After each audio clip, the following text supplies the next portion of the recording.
I'm really intimidated by this massive photograph of me behind me, but there we go.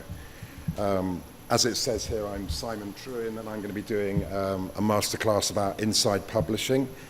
And I've been to lots of events like this over the years, not necessarily just to do with publishing. And I've always enjoyed hearing other people talking passionately about what they do, but I've often found that there haven't been a lot of takeaways for me that can actually apply to what I'm doing. So what I'd really like to do in the next hour is give you a kind of broad overview of the publishing market, the role of the agent within that market, and the author, and how everybody kind of needs to work together, because we've all got the same aim, which is to find readers, and we mustn't forget that.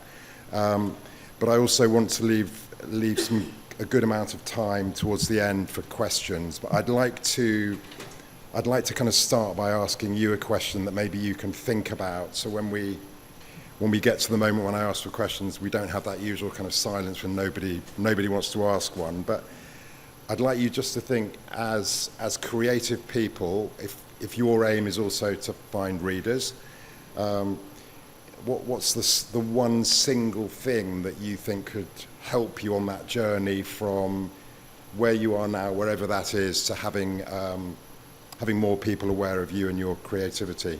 So think of it as a kind of, dream big or think really, really small. It doesn't really matter. I think the key thing with anything like this is sometimes a small win can make a really big difference. And I think you're really fortunate being here. Anything Simona organises and her team from National Book Council, I think it's all done with a big heart and the right aim, which is to spread the word and to help you all do that.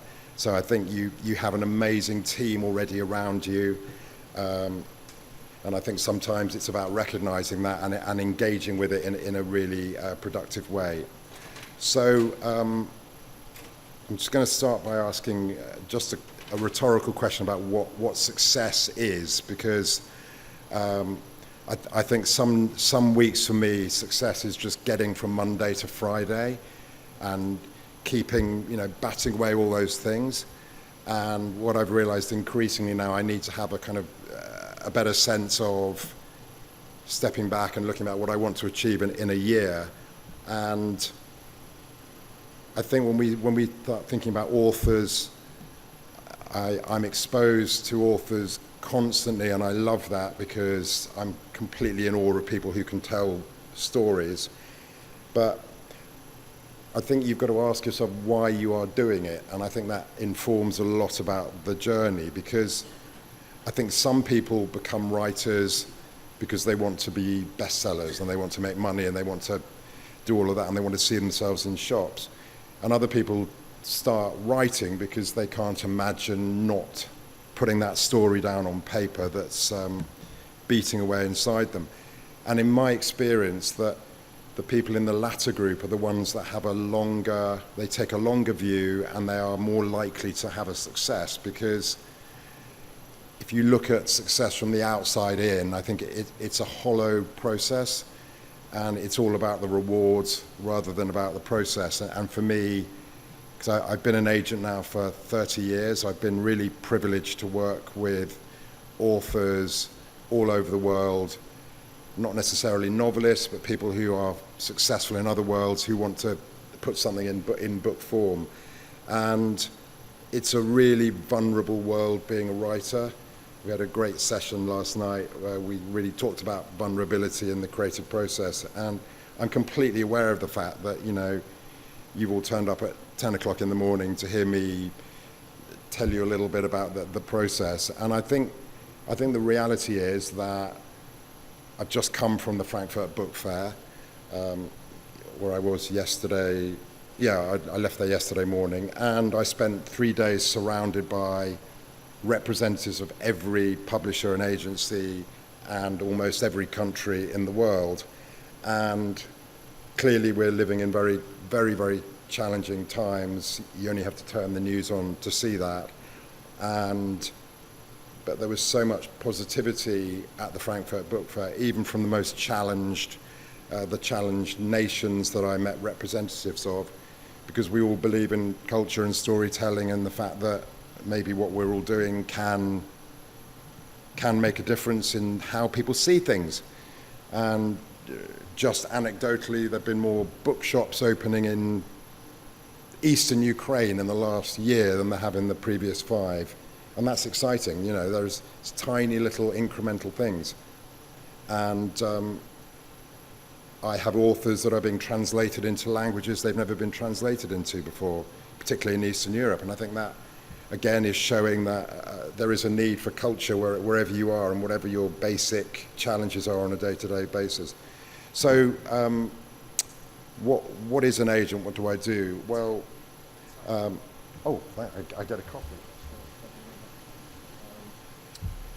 So as an agent, I suppose the privilege I have is I'm the first reader of my author's work, and I have to be the toughest critic as well at that stage, but in a positive way, because before we take that project and go out to the world, we've got to realize that the moment it leaves me, it becomes a commodity, and it's something that a publisher is going to be assessing in, they're going to do it from a position of love, but they're going to be assessing it in terms of what this can sell. So I need to work very, very closely with my authors on every aspect of that book.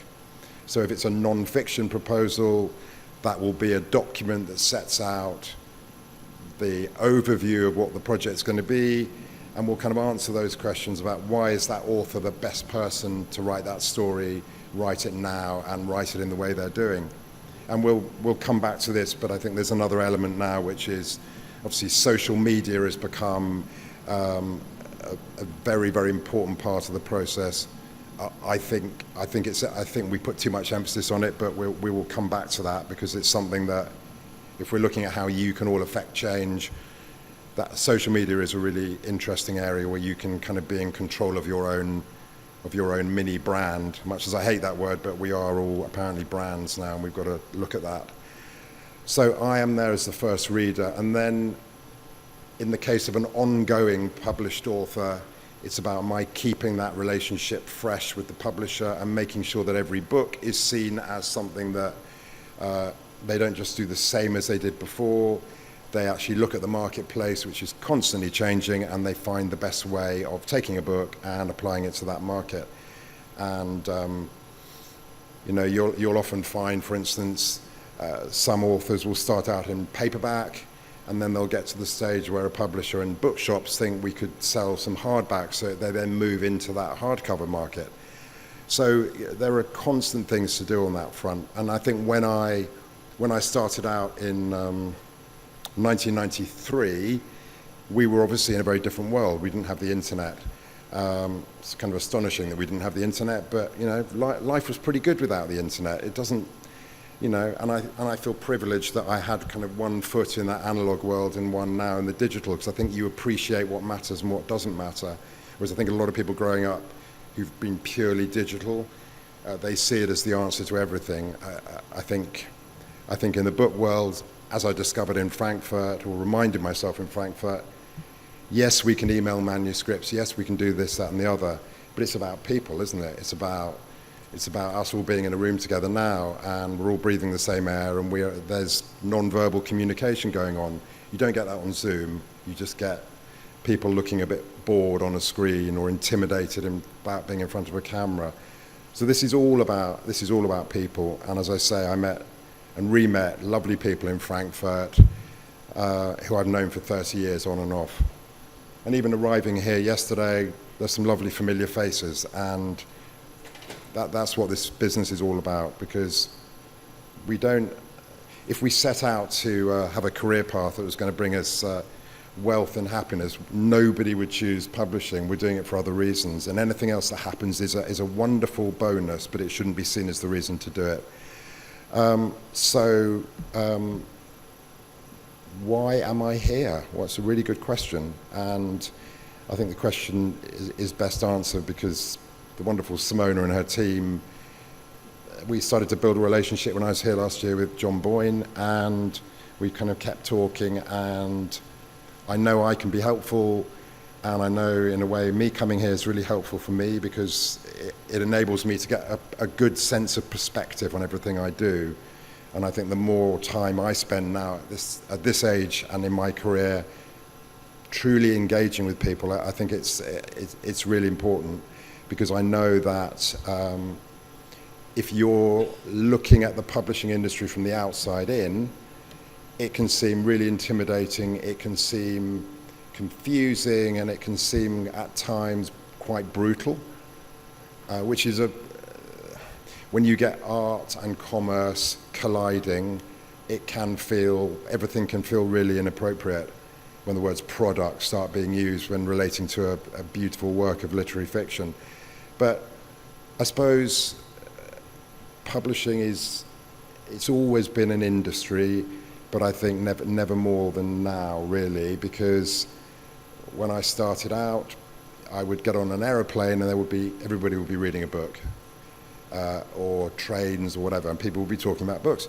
Now they might be reading books, but you don't know because they're all on devices. We're all on devices, so there's none of that wonderful subliminal advertising that you could kind of see what you needed to be reading because everybody else is. I remember one summer, the UK edition of Gone Girl was out, and it had a kind of beautiful orange cover, very like that fantastic orange you've got there. And I could spot, week 1 there was one person reading it, week 2, 3 or 4. By the end of the month, the whole train was just full of orange, and everybody was reading that book. And I like to think, people were taking visual cues from what they were going to read. We don't know what anybody's reading anymore. But also, we have a lot more distractions in life. We have a much shorter attention span. And if we want to get the next generation people to embrace books, we've got to make them seem marketed to them in a way that is kind of relevant to them. So that there's a lot. Publishing is constantly trying to catch up and stop being a kind of middle-aged, backward-looking organisation. And it's got to be moving forward, which is why diversity is such an important issue. Publishing, when I joined, it was everybody looked like me, and now hopefully we are making publishing a more attractive business to people who don't live in London, in my country, or haven't had the same education as everybody they're being employed by. Because if we want books to reach as wide a possible market as possible, we need to have as wide a possible group of people who are involved in commissioning, who are involved in marketing, design, and in book selling. Otherwise, we end up just publishing books that we want to talk about at ridiculous dinner parties surrounded by people who are look exactly like us. And I think that's exciting. My dad was in publishing for many, many years, and I think for 90% of the time he was in publishing, everything was the same. There were no innovations at all. And the last 10% he was there, he used to regularly say to me he just did not recognize the industry year on year. Suddenly the audio market or e-books or global publication dates or going straight into paperback, all these kind of things. That wasn't the way things were done before, but it was the way people felt they needed to do things. So we're beyond the cusp, but we are at a time when there's constant innovation. And I think you've probably read about how J.K. Rowling's initial publisher, Bloomsbury, didn't have the electronic book rights, let's say, to all the Harry Potter books. And this is kind of told as a story that her agent was this great negotiator. And this, I mean, clearly he was a good negotiator, but at that point publishers didn't buy ebook rights. They didn't need to. They didn't know what it was. It was something over the horizon, a couple of cities away. So nobody valued them. And clearly in some genres now, ebook is the dominant publication, point. And in some publishers, it's their only revenue stream. There are some companies like Bookature, like 99% of the revenue that comes in is purely ebooks. And that is fascinating because the ebook market gives a publisher the chance to innovate and change things really, really fast. One thing I'm sure a lot of you know about publishing from wherever you are is it's really slow. So it's a bit like, you know, the time frame is like having a baby, you know, and sometimes it takes a long time to conceive, and then when the gestation period seems to go on forever, then at the last minute it all happens and people are taken by surprise. It's a very kind of, you know, it can take a year or two from selling a book to it coming out.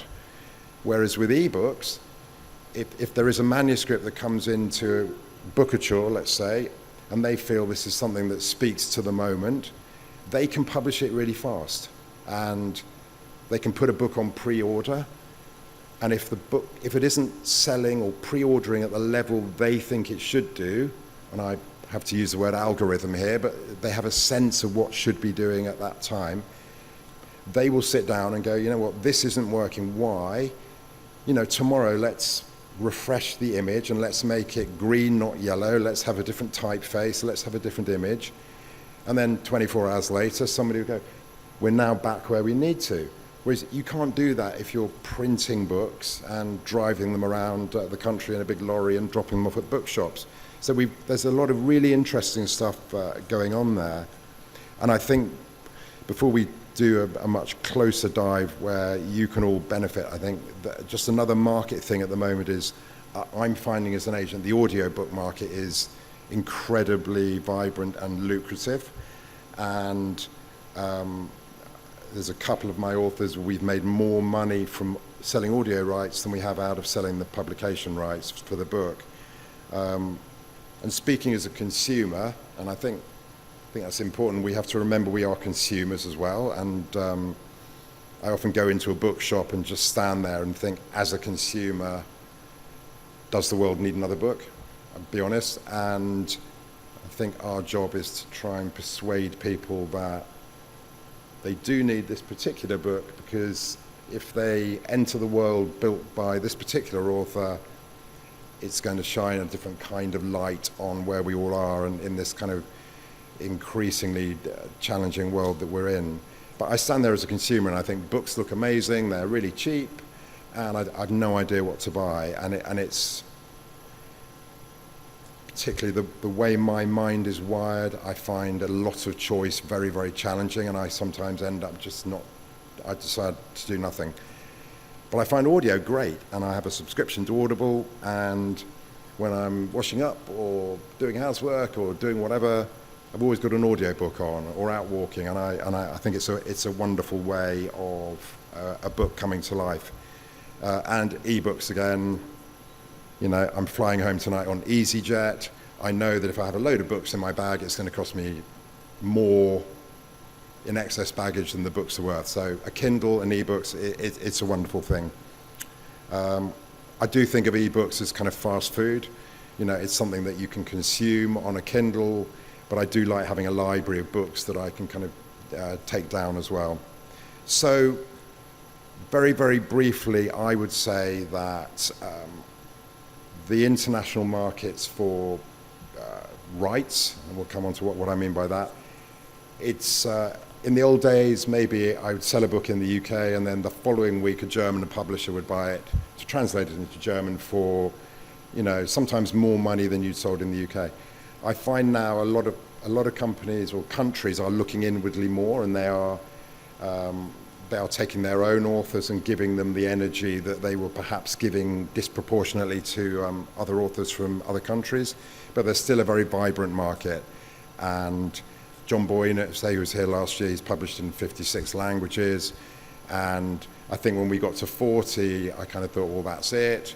And then bit by bit, and then we got to 49, and then Maltese rights came along, and that got us to number 50. That was brilliant. And then, you know, we keep going. And I think Harry Potter is in the most number of editions, but they have some very, very interesting, you know, they have Welsh language, or they have Braille, there are all sorts of really interesting things out there. But if we just step back and think, you know, what are rights and what is the agent's role in that, and what's the author's role in that?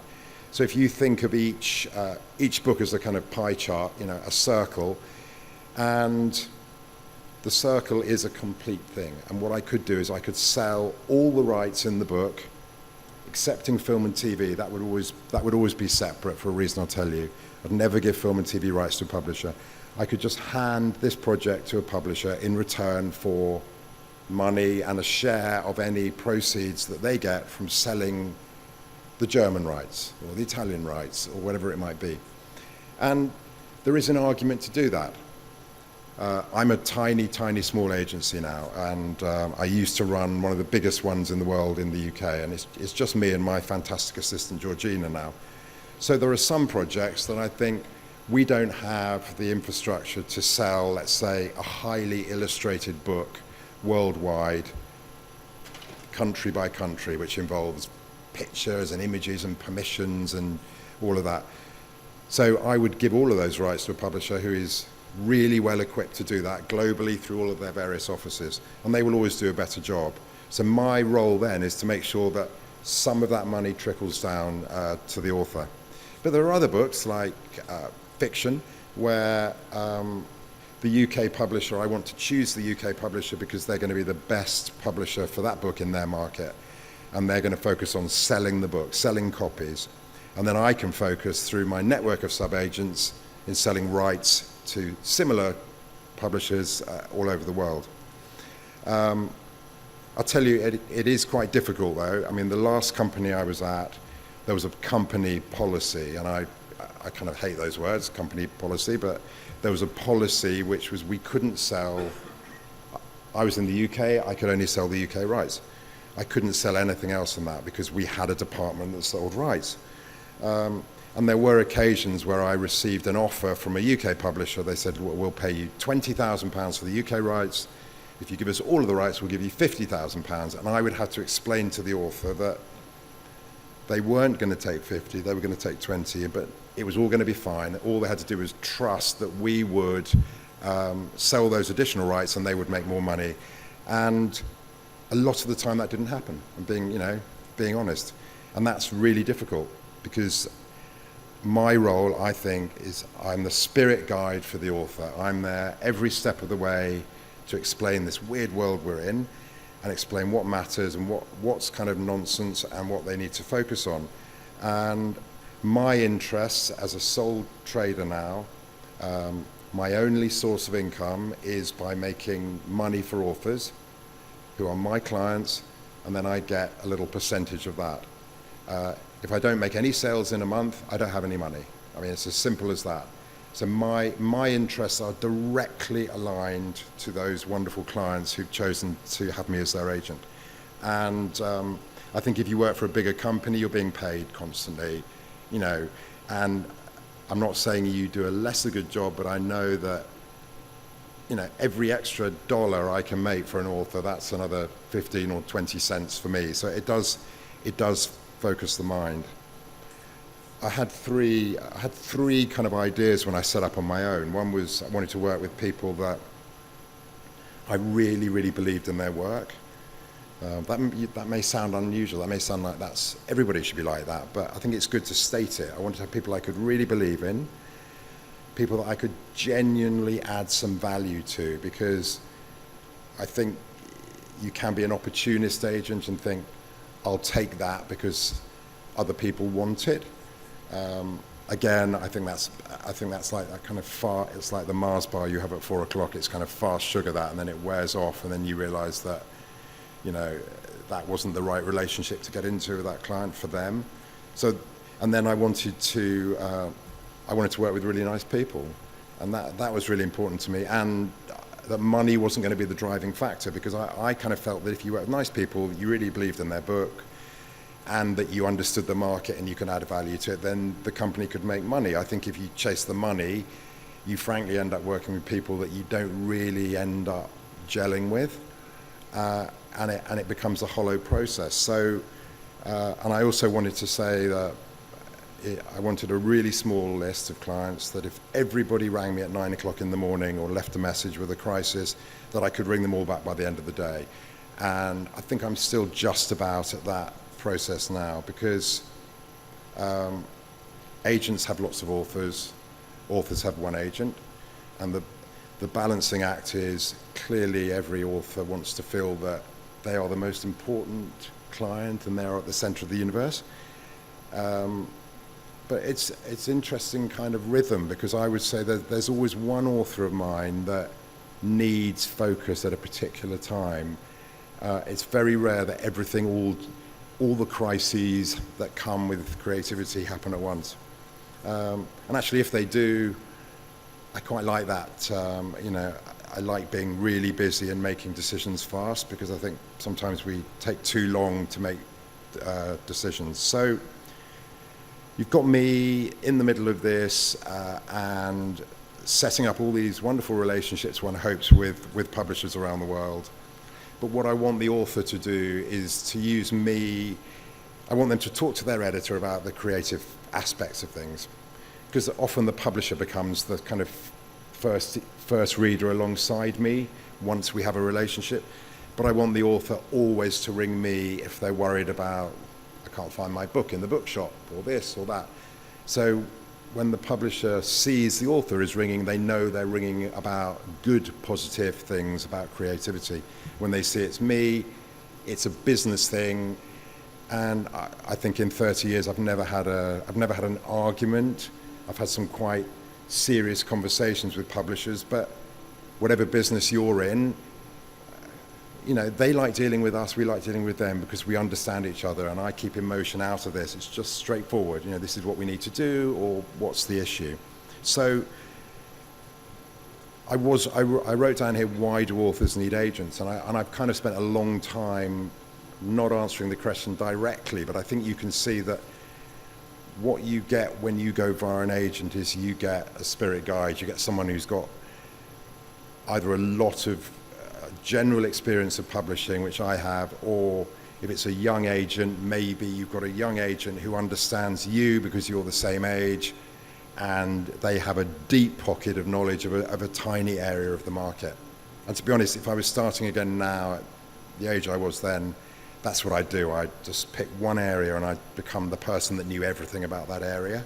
But I say it doesn't suit my wiring. I need to know a lot about a lot. That's just what feeds me. So an agent is there not just for the good times, we're also there for the bad times. And every week I have phone calls to make to authors that I kind of dread. And I had a business coach years ago, and I said, I really hate delivering bad news. And she said to me, well, what's bad news? I mean, you're not a doctor or something. What's the bad news? How bad can it be? And I said, well, you're ringing an author to say that somebody's turned their book down, or the publisher they've been with has decided not to continue with them. And she said, I really still don't really understand what you mean. I mean, surely you're the agent. What the client wants from you is, they want you to have a plan, don't they? They want you to say, this has happened and now this is what we're going to do. And that's really moved me forward, I think, because it's not nice ringing up on a Friday and saying 12 people have rejected your book. But what the author wants to know is, over the weekend, they want to think, oh, that was a shame, but Simon on Monday is going out to 4 other publishers. So I think that's really important. We are there to allow you to do what only you can do, which is to sit somewhere, and if it's a debut in stolen time from the rest of everybody's complicated lives, you're there doing what only you can do. You're telling stories, you are writing something because you have to write it, and then if you decide that isn't enough, and if you want to take it into the other world of commerce, the agent is that conduit. And I think the reason why I say that I preface everything with if is, I don't know, I think sometimes creativity is enough on its own.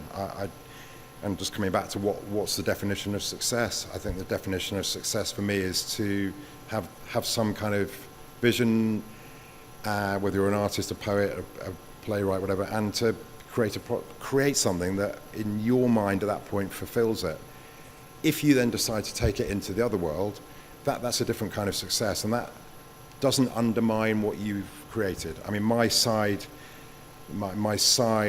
project is I have a heritage letterpress studio in South London called the Garage Press, and I have 20 printing presses, and I have thousands of blocks of type and amazing kind of illustration blocks. And I unlock my creativity through that, because I'm not like my wife is an amazing artist. I can't do that, but I can have an idea and physically piece together what I want from things that exist.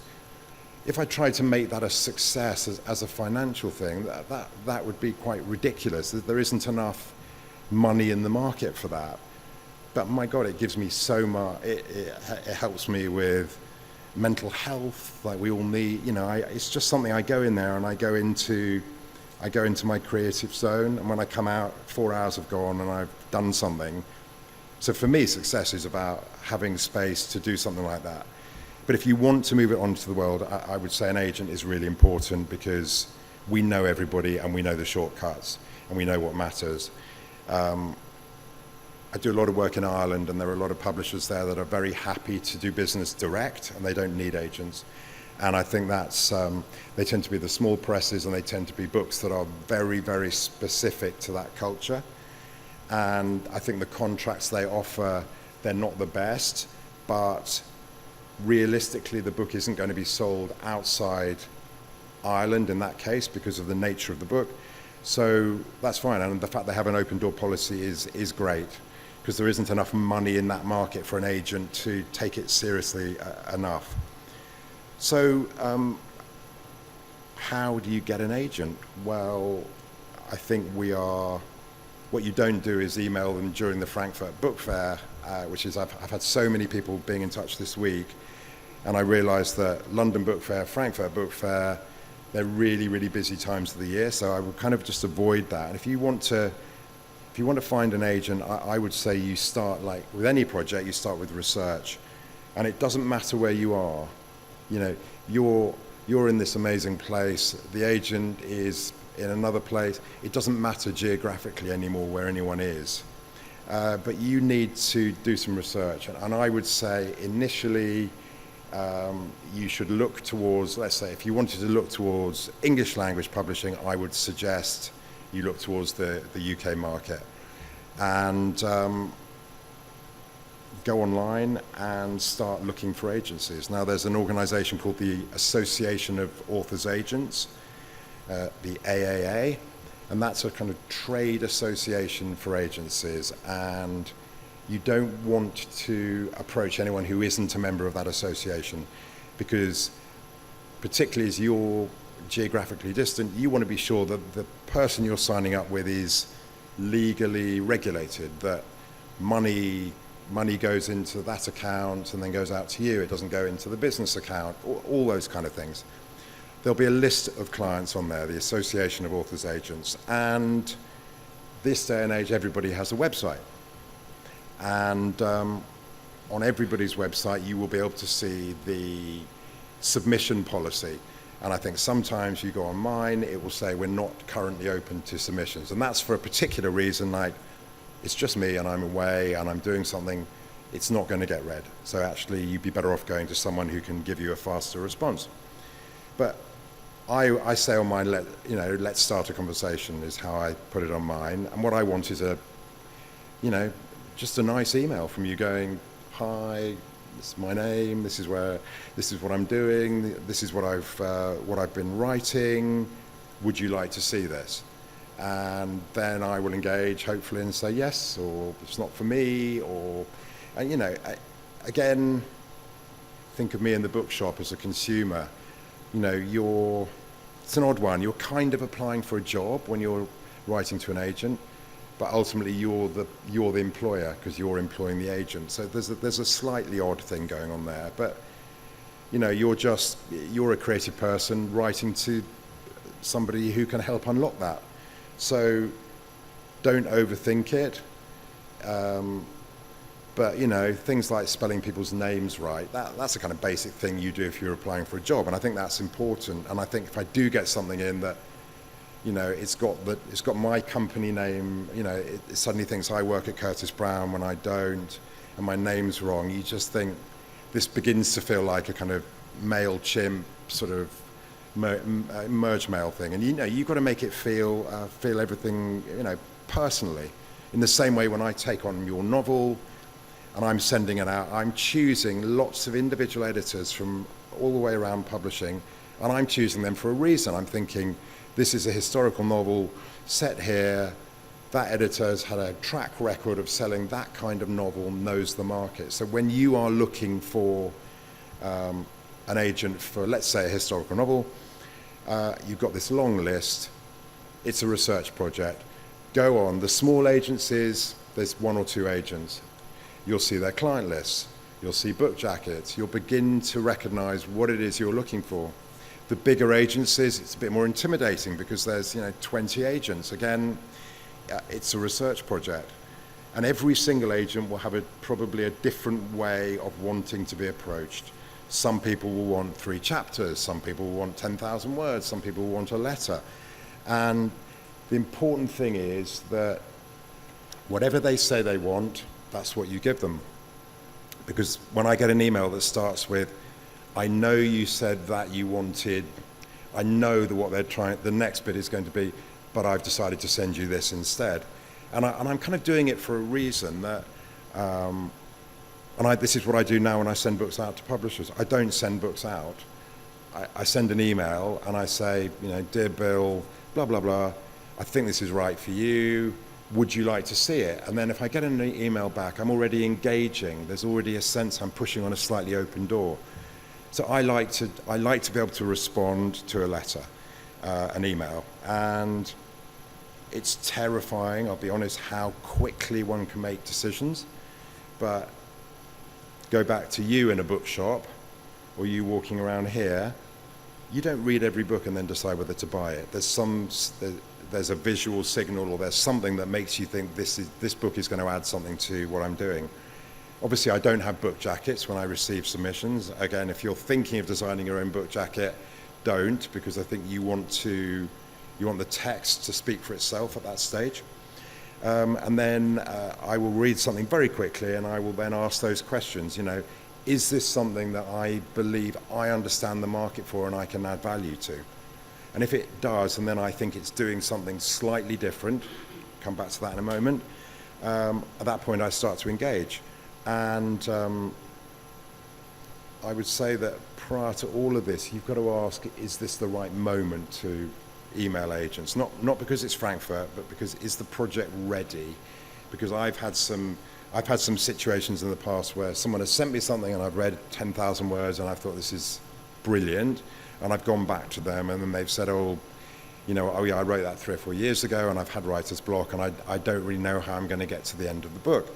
And that is one of the challenges, isn't it, of being creative. But I think you need to finish a book before you try and cross over into that in the world that I'm in. So you need to finish it in the case of fiction, or be so near finishing that for some reason you want to start writing to people about it. So once you've got your list of agents that you're going to approach, and you know that this agent wants this shape package and whatever, at that stage it's about thinking how many agents are you going to send it to at the same time. I think if you send it to one agent, you might be waiting forever.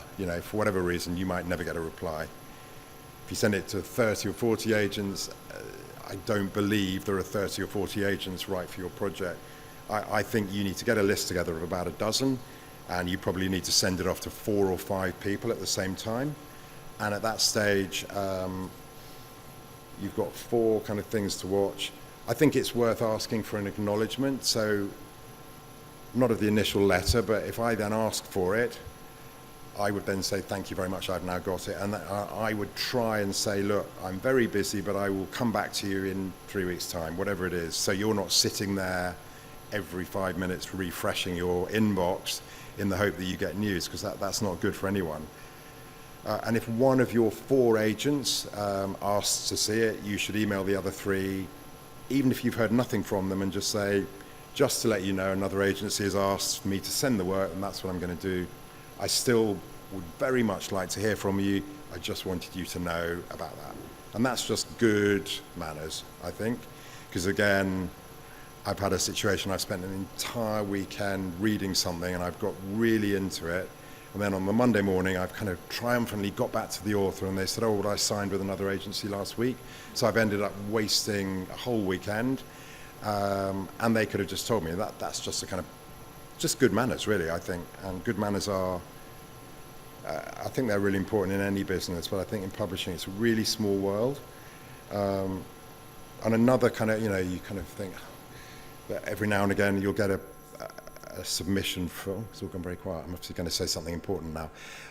You get a submission from an author, and what they've done is they put the email addresses of every agency in the UK into the to box of the email, and it just says, "Dear agent," and you know what, no one will ever reply to that. All the agencies in the UK, that's a dead project now, because we're all just thinking, well, we don't reply to spam, that's just, and what a shame. Somebody has done this incredible, they've done something that most people try to do and they don't do, which is to write a book, and then they've made a mistake. And that's why, that's really important. Make us all feel a little bit special, but not to the extent that every one of your favorite authors happens to be represented by the agent that you're approaching, because I think everybody can see through that as well. Just be yourself and be nice, and just tell us about why you're excited about your project. And it's amazing how, this is a people business. There's no magic bullet to how to do anything, really. And there are a lot of books out there about how to write a bestseller, how to write a killer opening chapter. I'm really, really cynical about that. I just think if you start doing anything to a formula, it ends up being formulaic and generic, and clearly, I'm already having emails that are obviously written by AI and ChatGPT and all of that. And we're sensitive people. We can kind of sense when something is written by flesh and blood and it's talking to us, and when it's written by something that is analysing all of the successful pitches and putting it together. It feels pretty hollow. In fact, actually, as an exercise, I asked ChatGPT to write a rejection letter by literary agent Simon Trewin to someone approaching him for representation, and it came back, within seconds. And it was quite, to be honest, like a couple of sentences, I thought, that's me on a really good day, and it was really interesting. The rest of it, I just thought, it was cringe-makingly terrible, and I thought, I know me better than anyone else in the world, and that it just felt really, really awful. But I'm sure it's another session, but I'm sure AI has a lot that it can do for us in our industry, but it's probably a shortcut to things which are not to do with the core creativity. They are more to do with the marketing or product descriptions or whatever. But so you get to that moment when agent says, yeah, I really like this, I would like to represent you. Well, what a great moment. But don't immediately feel you have to say yes, because at this stage, things are flipped, haven't they? You've applied for a job and they really, really want you. So the power is with you, isn't it? And would you want to appoint someone as your spirit guide or the gatekeeper to what you've dreamt of, which is to get your book published, without meeting them or getting a real sense about why they love your book and what they think they can do with it? And I think that's really important. If you get an offer, tell the other three or the other five or whoever it is, that somebody wants to represent you, because my goodness, that will really focus the other agents' minds at that particular point. And so at that stage, you really need to look around and think, is it the big agency that got the film department and the rights department and audio and all of that? Is it the small agency that hasn't got any of that, but maybe they're more passionate or they've got a better track record? It's really about thinking how those elements are going to come together. And it's a tiny relationship. Even if you're with the biggest agency in the world, it's about you and one individual. And John Boyne, who you met last year, a lot of you, he's been the most loyal person to me, because he was one of my first ever clients 30 years ago at a smaller agency, and he's moved with me. And even when I left the biggest agency in the world, that when we were there, we did 350 deals around the world through the various networks for that company. He said, of course I'll come with you, and we've actually done more and more since, because he's got more of my time now, even more of my time than when I was in a bigger company. So I wouldn't say scale is everything. It's all about that personal relationship. So once your agent is engaged, at that point, you can kind of relax a bit, because you're hopefully working with someone who's got a plan, and an agent's job is to communicate to their author what the plan is. It really distresses me when I meet authors who say, well, I don't dare ask my agent this question. I don't dare bother them. I don't even dare ask my publisher this if it's a direct relationship. And I just think, well, if you can't ask your agent about something like that, then they're not your agent, are they? They're not somebody that you feel you can show your vulnerability to, and that's really important. And I think no question is too small for an agent to explain, because, okay, so I take you on, I send the book out, I have a plan, and we get a deal, and then my job is to say, look, we've got these two offers, I would recommend you go with this one, but it's your decision, and ultimately if the author decides to go for less money because they've always wanted to be published by Faber, because of what that brand means to their book, then my job is to make the best possible contract for them and to support that ambition. And I'd say as an agent, I would never submit a book to a publisher that I didn't feel could do a really good job publishing it. So I don't think we'd ever end up in a situation where you had a terrible publisher just because they were paying more money. And then we have a publishing agreement, and that's something that's been much on my mind. I think having a contract is a really important thing, even if you are unagented and you are dealing directly with a publisher. You need to know the terms of engagement. You need to know what rights the publisher has and what rights you have. Like if somebody wants to make a film of your book, where does that money go? Who talks? Does the publisher have that? Or do you have the rights?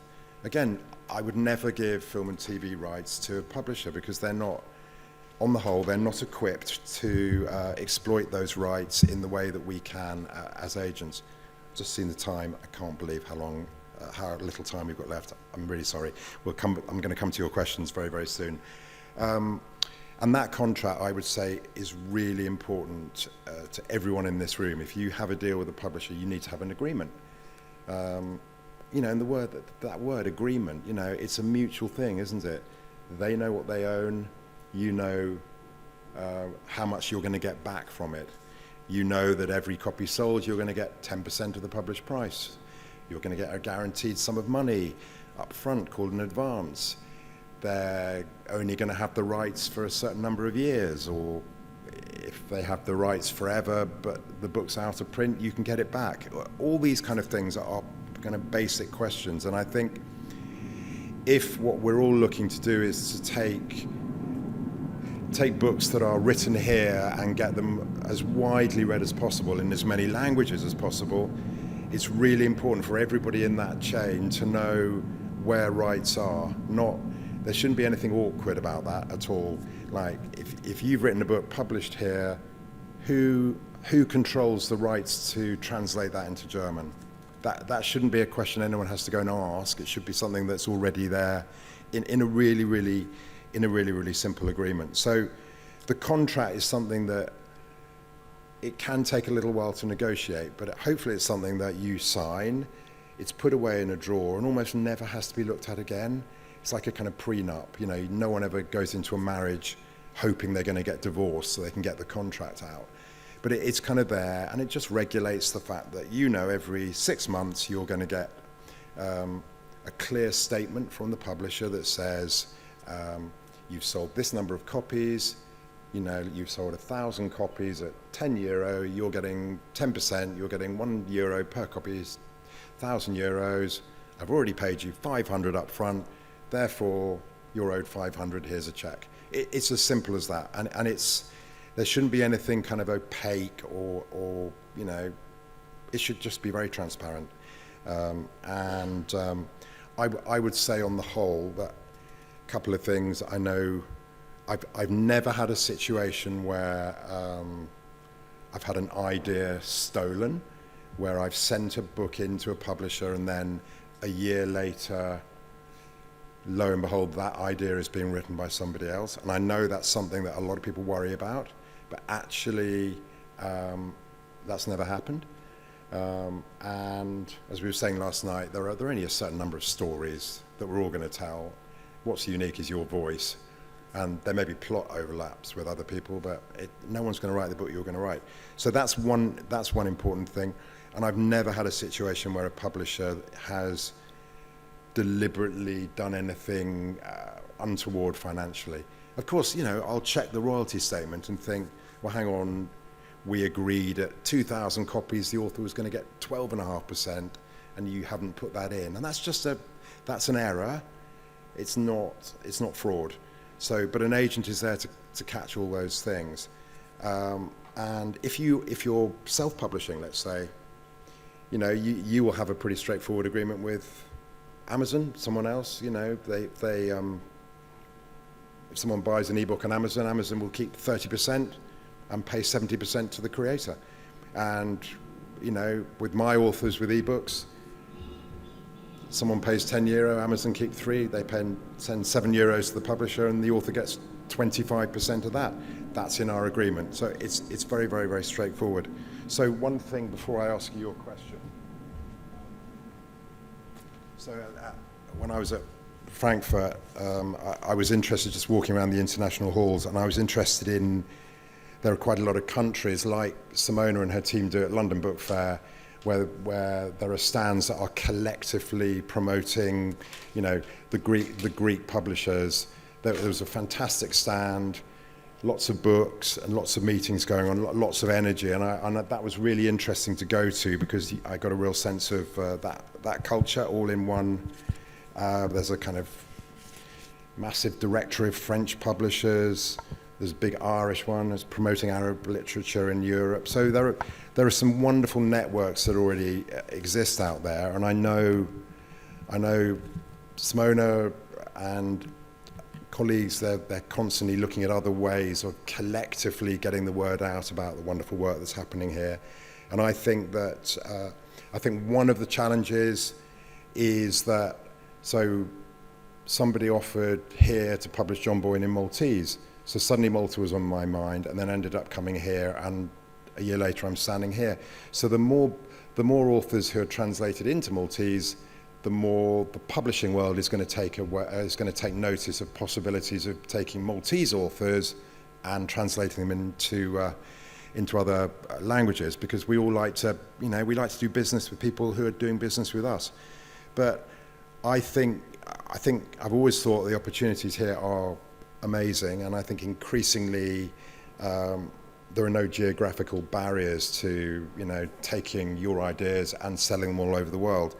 But I think the more you're in this room, that is I hope you think is a good thing. But I think the more opportunities you can take in person or online about exposing yourself to the fact that publishing is full of people who, we're only in it because we love ideas and books, and they can come from anywhere, and they could very much come from you. It's just about what are the rules of engagement, and then following that in a kind of passionate and straightforward way. And I'm not trying to do myself out of a job here, but it's not rocket science in a way. And there are lots of people like me who are, every time I open an email, I hope that it's going to be a moment that I remember, because it's that first time I heard from that author that we did that thing with. So I'm sure it doesn't feel like that sitting there sometimes, but everybody is excited by, probably disproportionately, we're more excited by new projects than we are sometimes about existing ones. So you are knocking on a door that is very, very much open. You're holding the microphone, which means it's that time. So I asked everybody a question about, is there one thing that you could think of that would change things for you? So that would be great, or ask anything else, or ask nothing, and then I can just drink some more coffee.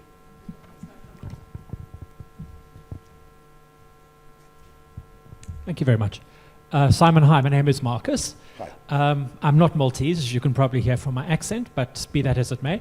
My question specifically around route to market and the fate of the slush pile. Yeah. So my understanding up until about 2010, 2012, when the big five, the top five, kind of closed off the slush pile, that they outsourced that function to the agents. So all the books that 10, 20 years ago one might have sent as a writer directly to the publisher, you couldn't because those big five were saying, no, we only accept work from agents. That's my understanding of what's happening in the market. I mean, I've been in publishing for 30 years, and I've never known any of the big five have an open policy to submission. So it's always been through. They look to agents because we're a quality filter, and because I have a relationship with a particular editor. They know that if Simon's calling, it's that, oh, we've done those books together, and we have that. So I think every now and again, Hachette has a kind of week where they go, our doors are open.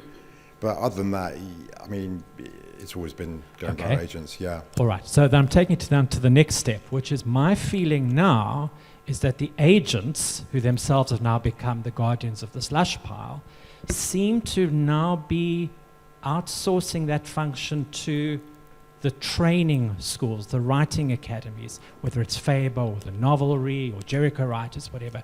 There seems to be a very symbiotic relationship now between those training courses as a feeder into agents. So I'm seeing lots of deals that are coming up because it was picked up, like Bonnie Garmus, picked up directly out of Curtis Brown when the book wasn't even finished.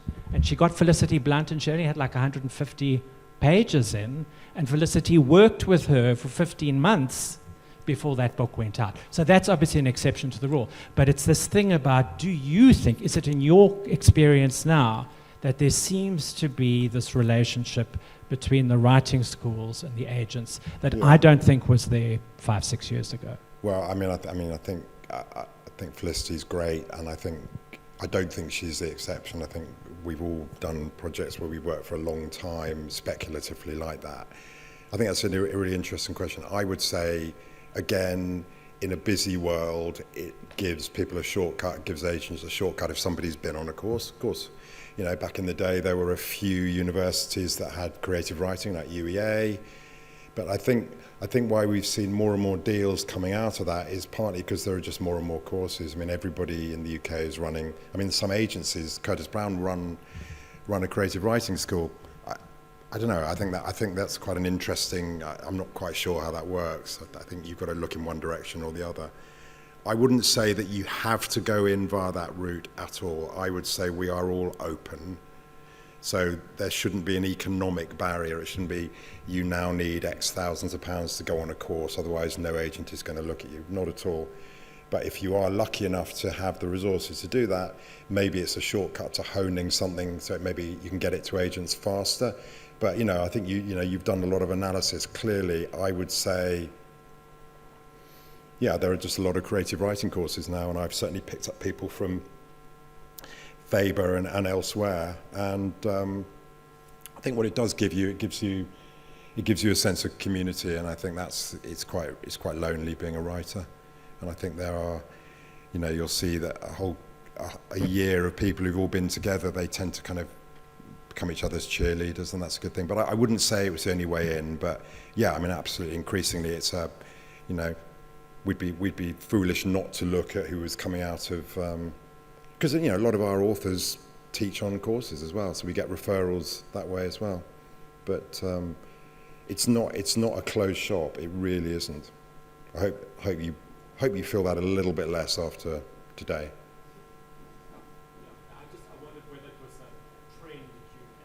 Yeah, I think it's just because that there are so many more courses. Yeah, definitely. Cool. Hi, thanks for the talk. I'm Mark. Our situation here in Malta is we're a small market, obviously, very small, so we don't really have agents or need them, and we're bilingual. So for someone writing in English in Malta, there's the Maltese market, which is arguably a bit easier to get into, although Maltese publishers, obviously, rightly so, give more resources to stuff in Maltese. But then it's a small market. But it has its advantages because there's local exposure, you can get listed for local prizes, etc.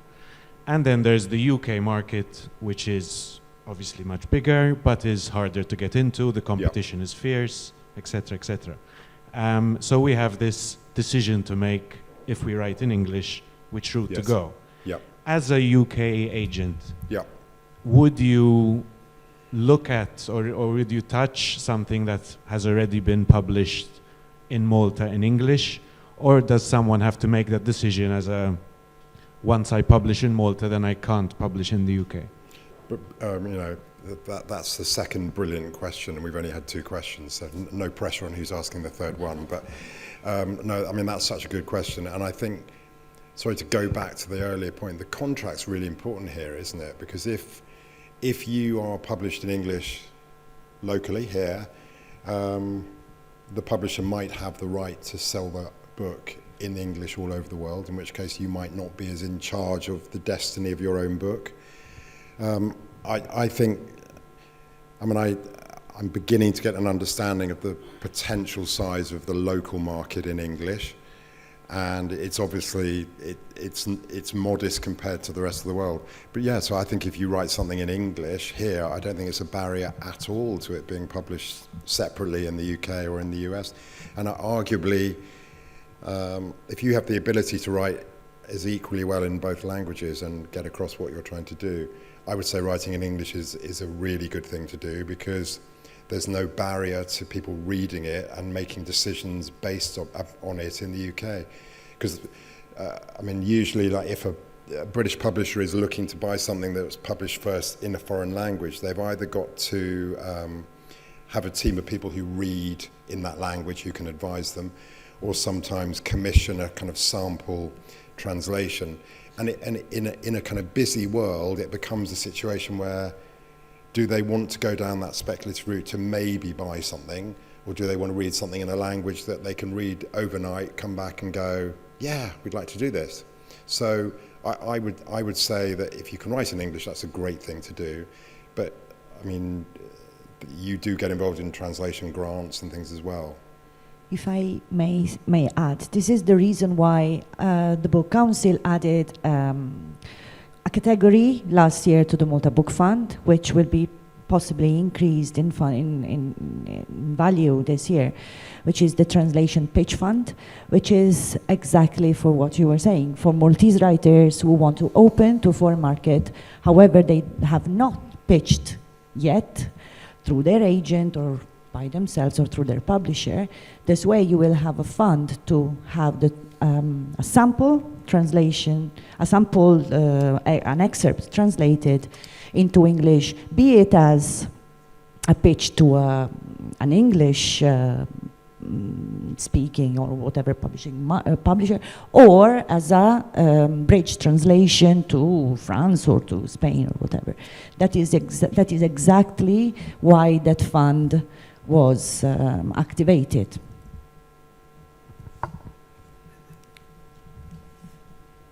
Hello.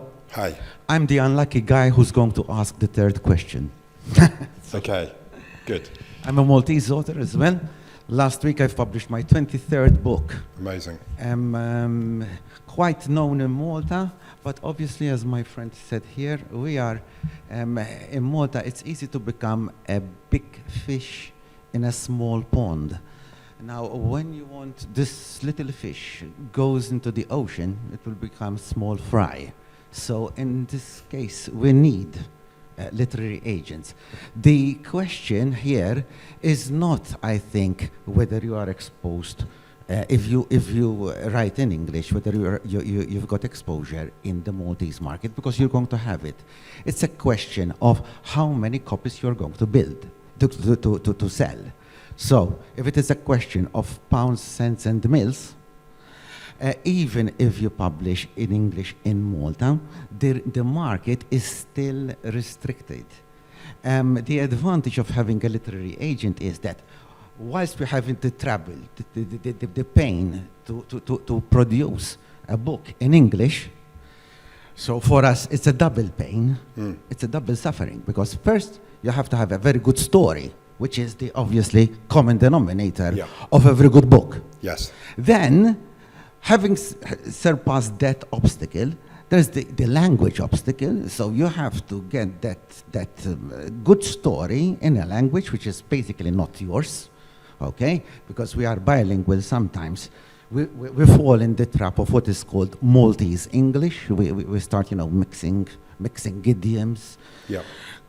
Confounding prepositions, conjunctions, into a language which will attract then in the fierce competition abroad. Yeah. So what do you... I've published, my last 2 books are on Amazon.com now. Great. Because my son told me, Dad, you will never find a literary agent. Forget it. Try the e-book market and whatever. And I've published 2 novels in English, and they are on Amazon.com now, and Kobo, and all this. I don't understand these things, but I gave them to friends but being my age, I'm 60 now. I like books, the material books. Yes, I do as well. E-books, as you said, they're quite an advantage, but they have the disadvantage of, for the unknown person, the unknown author is very difficult to be chosen as an e-book. Yeah. When your book is published, there's a hard copy of the book. Yep. People might go into a bookstore, they are attracted by many things. Yep. The cover, the author's name. Who's this? Jasmine Gretsch? What's that? I mean, and they might be attracted by the blurb. They take the book physically. That's what I do before I buy any book. I take it physically, I open, I look at the print. So all these things really matter. The printed book is important. What do you advise us authors in Maltese authors who are trying to jump into the ocean from the little pond to do? Right. Thank Well, you. there we go. That's a whole seminar in itself, I think. With that, and I love the passion that you're putting across. Can you just tell me? You've got the microphone. What's your most recent book called, so everybody's aware of it? I published the Dogs Foundation for Service Dogs, Malta Foundation, Okay. asked me to write a children's book, Yep. and I've written it for free. Yep. Gave them my rights. Okay. And I also found an illustrator. It's here. It's Great. in the fair. Okay. Also did her work for free, and the funds they have published it. The Service Dogs Malta Foundation, and we are hoping to collect funds for which go Brilliant. directly to the foundation. That's last week. Okay. Well, I think you've got to start by thinking, which you clearly do. It's got to be about the book to begin with, hasn't it? You've got to be writing the book for the right reasons. And I take on board everything you're saying about idiom and about the choice of words and this, that, and the other. I'll just maybe go back to what I said about what's the definition of success at the beginning. Well, there are a lot of authors who are published in my hometown in London that might only sell 600-700 copies just because it crosses over into our market. It doesn't mean it's going to sell tens and 15s of thousands. So actually, there'll be a lot of authors in the UK will be thinking, why aren't I translated widely? Why am I a small fish in the UK? So I don't think the grass is always greener. And I think it's good to celebrate the fact that you've written 25 books and you're successful here, and that makes you're proud of that as a legacy, aren't you? Especially with the last book, which I gave to charity. So Brilliant. Yeah. And I think,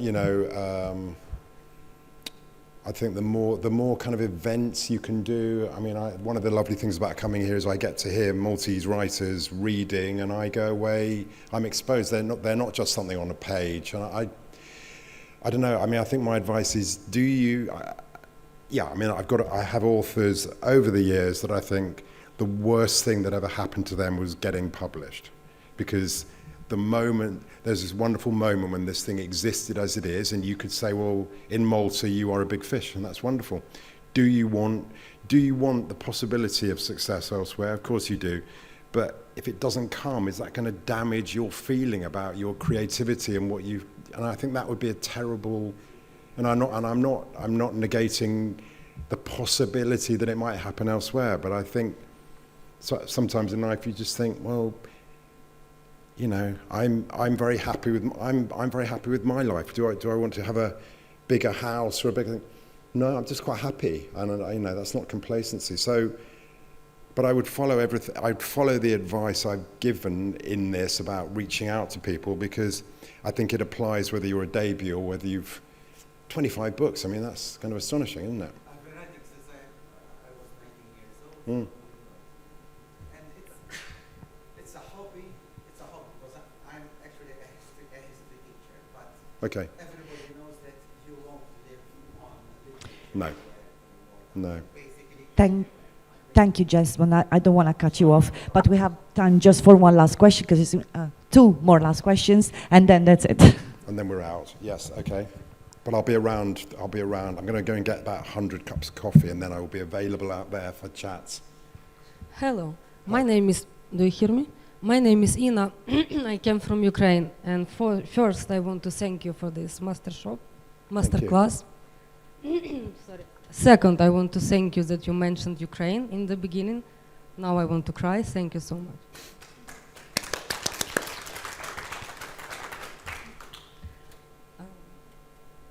Is world still interested in Ukrainian stories? And if so, what kind of stories should it be? For example, if I want to offer you something as an agent, what kind of stories should it be? Thank you. Okay. So that's yeah. I mean, and don't worry about being emotional. I think that's it's good. It's good. It's good to wear that externally, isn't it, rather than bottling it up. Yeah. I mean, I think stories are universal, and I think there are some very challenging stories coming out of your home country. I find everything difficult to watch on television at the moment, but I'm aware it's really important to watch it all because we can't understand at all otherwise. I think that it's been interesting talking to Ukrainian publishers in the last few days, and Polish and people from Eastern Europe, that there has been, certainly in that region, people are looking for uplifting stories. They're looking for escapist things. Science fantasy and fiction has suddenly grown even more because life is beyond challenging. So if you can escape into a book, I mean, for me, if I start reading the test for me is if I start reading a book and then I forget I'm reading a book and I'm just taken into a story, then that's something I want to engage with. So I don't think you should overthink this. You should tell the story that you want us to hear. And if you do that and you do it passionately, we're going to engage with it. I think if you tell us the stories that you think we might want to hear, or that, you know, then it becomes an empty exercise. And I think if you're trying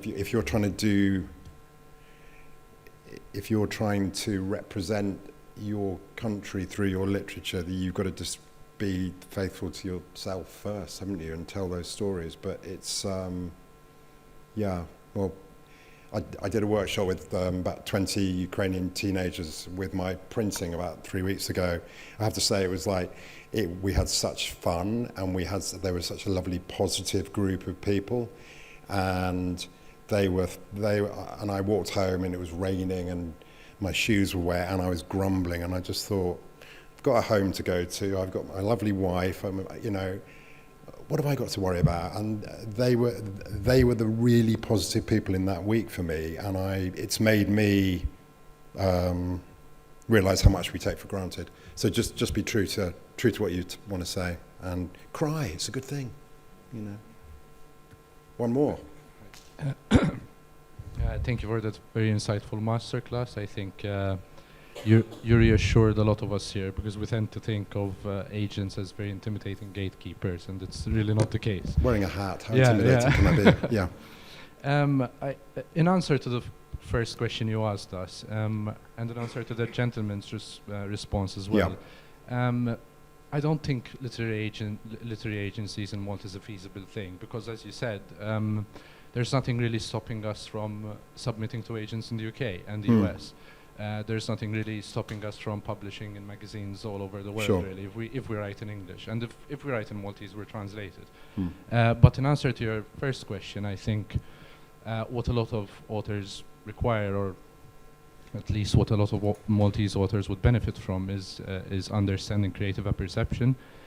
So it's good to have an idea, and we have these fetishistic ideas about writing, that we need to tell our truth and we need to tell our stories. But what's important, I think, is that we also understand our audience. So creative apperception is basically knowing that your subjective story, as writers, our job is to make it objective, so to make it palatable to a number of readers. So I think that's probably what we're missing in this country as well, understanding the link between our personal stories, our Maltese, very niche stories, and making them palatable to the rest of the world. Great. Well, what a great way to end. And I think we are we out of time, or? Indeed, we are. Yeah. Okay. Thank you so much. Pleasure. Simon. I've really enjoyed that. Thank you all.